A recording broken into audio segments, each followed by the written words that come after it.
If you want to unlink your ESPN Plus account from Facebook, follow these simple steps to ensure your accounts are no longer connected. Step 1. Log into ESPN Plus. Visit the ESPN Plus website or open the ESPN app on your device.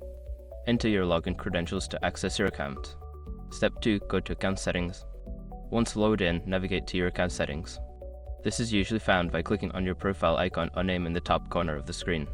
Step 3. Find linked accounts. In the Account Settings menu, look for an option that says Linked Accounts or Social Media Connections. Click on it to view the accounts connected to your ESPN Plus profile. Step 4. Unlink Facebook. Locate the Facebook account listed among the linked accounts. There should be an option to unlink or disconnect. Click this option to remove a connection between your ESPN Plus account and Facebook. Step 5. Confirm the action.